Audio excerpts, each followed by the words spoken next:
Friends, मैं सत्यम साकेत आप सभी का म्यूज़िक टेक मेंटर्स की तरफ से हार्दिक स्वागत करता हूं।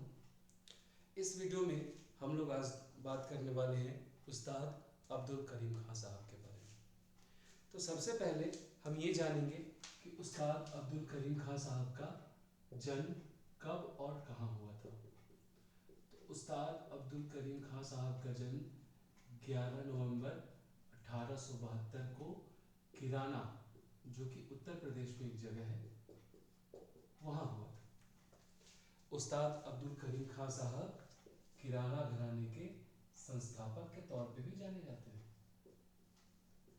किराना घराने के संस्थापक के तौर पे भी जाने जाते हैं।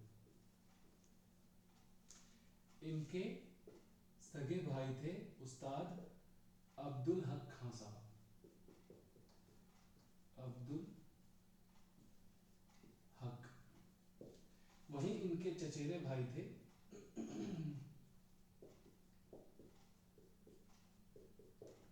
अब्दुल वहीद खान साहब।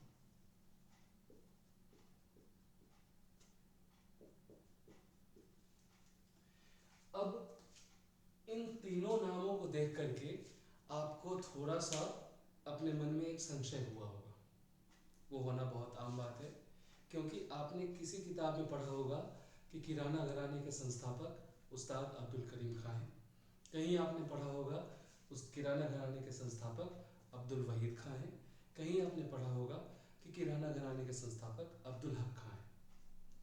चूंकि ये तीनों आपस में भाई थे और इन तीनों ने मिलकर के ही इस घराने की शुरुआत करी थी, इसलिए उस्ताद अब्दुल करीम, अब्दुल हक या अब्दुल वहीद, ये तीनों इस घराने के संस्थापक माने जा सकते हैं। अब बात करते हैं उस्ताद अब्दुल करीम खान साहब के गुरु के बारे में। तो भाई, इनके गुरु का नाम क्या है?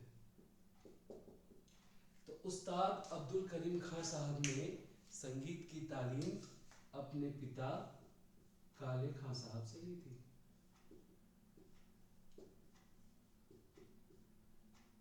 साथ ही इनके चाचा अब्दुल्ला खान, इनका नाम भी इनके गुरुओं में आता है। अब अगर आपके सामने ये प्रश्न कभी आया कि उस्ताद अब्दुल करीम खान साहब के गुरु का नाम बताएं, तो मेरे ख्याल से आपको परेशानी नहीं होगी। आप इनके गुरु का नाम उस्ताद काले खान साहब और उस्ताद अब्दुल्ला खान साहब बता सकेंगे। चलिए आगे हम लोग जानते हैं।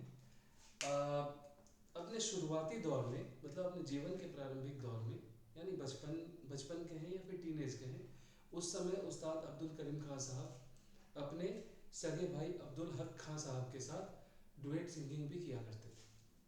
ठीक है, ये मैंने आपको ऐसे ही बताया है। ये प्रश्न एग्जाम में नहीं आता, बस ये आपके जनरल नॉलेज के लिए था। बहरहाल, उस्ताद अब्दुल करीम खान साहब की शिष्य परंपरा भी काफी बड़ी रही है। शिष्य परंपरा इन द सेंस डिसाइपल्स। इनके डिसाइपल्स लिस्ट भी बहुत बड़ा है, बहुत विशाल है। कुछ का नाम मैं बता रहा हूँ, जैसे सवाई गंधर्व। आप सबने इस नाम को जरूर सुना होगा। अगर आप संगीत से जुड़े हैं तो सवाई गंधर्व साहब का नाम जरूर सुना होगा, क्योंकि ये भीमसेन जोशी जी के गुरु रह चुके हैं। भीमसेन कौन? पंडित भीमसेन जोशी, भारत रत्न। ठीक है, तो अब्दुल करीम खान साहब के डिसाइपल्स लिस्ट में सवाई गंधर्व, फिर आपके सुरेश बाबू माने,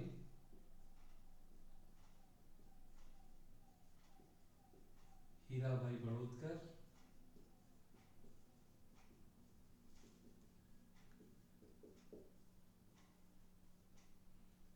पंडित भीमसेन जोशी,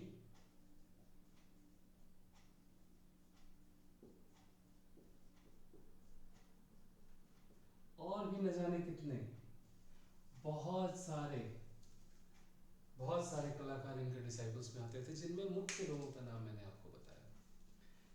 उस्ताद अब्दुल करीम खान साहब ने 1913 में आर्य संगीत विद्यालय की स्थापना की थी। आर्य संगीत विद्यालय की स्थापना करी थी। इन्हें किंग ऑफ बड़ौदा से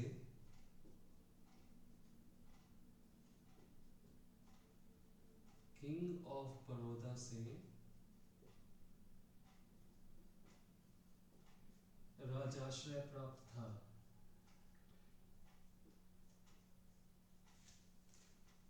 इन्हें किंग ऑफ बड़ौदा से राजाश्रय प्राप्त था।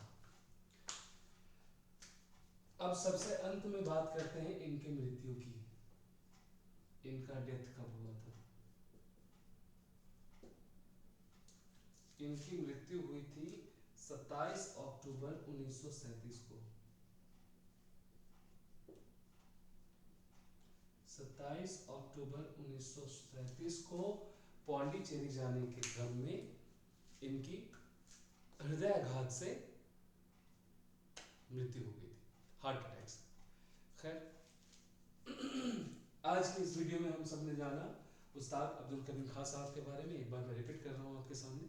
तो उस्ताद अब्दुल करीम खां साहब का जन्म 11 नवंबर 1872 को किराना उत्तर प्रदेश में हुआ था। और ये इस किराना घराने के संस्थापक हुआ करते थे।